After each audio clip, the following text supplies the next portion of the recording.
Dans ce problème, on nous donne un prisme à base carrée. On nous donne un cylindre. Les deux ont la même hauteur, 10. On ne connaît pas les mesures des côtés de la base du prisme et on ne connaît pas le rayon du cylindre. Par contre, ce qu'on dit, c'est que l'aire latérale des deux est de 160 cm². Donc, 160 cm². Même chose en bas.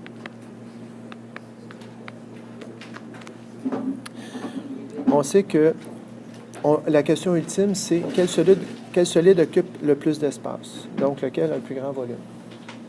Il faut donc trouver le volume de chacun.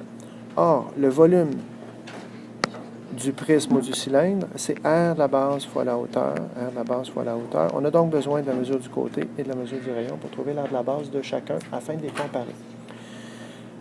Et je vais utiliser la notion de développement que je connais pour me souvenir que l'aire latérale, c'est périmètre de la base fois la hauteur.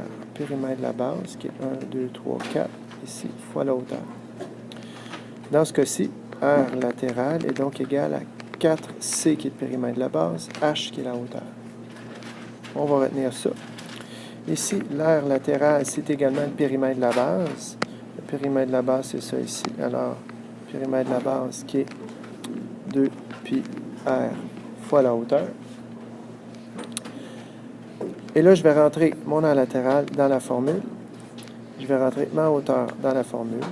Ce qui va me donner ici R latéral égale 4CH. Donc, 160 est égal à 4C fois 10. J'ai donc 160 qui est égal à 40 fois C. Si je divise par 40 des deux côtés, C est égal à 4 cm. Je suis donc en mesure de trouver le volume qui est égal à l'aire de la base fois la hauteur. Donc, je me trompe de solide. C'est donc C au carré fois H. C'est donc 4 au carré fois 10. Ce qui fait 16 fois 10, 160 cm3. OK?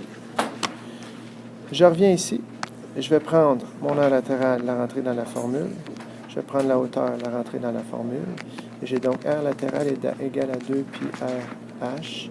160 est égal à 2 pi fois le rayon fois 10. J'ai donc 160 qui est égal à 20 pi fois le rayon. Je vais diviser par 20 pi qui forme un chiffre de 20 fois 3, à peu près 60 quelques. Là. Même chose, 20 pi. Ça, c'est 160. Et 160 sur 20, ça fait 8. J'ai donc 8 sur pi qui est égal au rayon. C'est à peu près égal à 2,6 machin. Je vais calculer le volume. Le volume est égal à R de la base fois la hauteur. C'est la même chose que ça. Donc, pi R carré H. C'est donc pi fois 8 sur pi au carré fois la hauteur. C'est donc pi fois 64 sur pi au carré. Pi au carré fois la hauteur. Ici, c'est pi à la 1. Donc, pi à la 1 sur pi à la 2, il reste pi à la 1 en bas. 1 moins 2, ça fait moins 1. J'ai donc 64 fois 10. Ici, c'est 10. La hauteur est 10. Donc, 640 sur pi. Ce qui fait à peu près 64 divisé par 3, 20, quelque chose. Pour 200 quelques, pardon, pour le volume. C'est donc à peu près égal à 203,72 cm3. Alors, réponse à la première question. Lequel volume est plus gros? C'est celui du cylindre. Et finalement,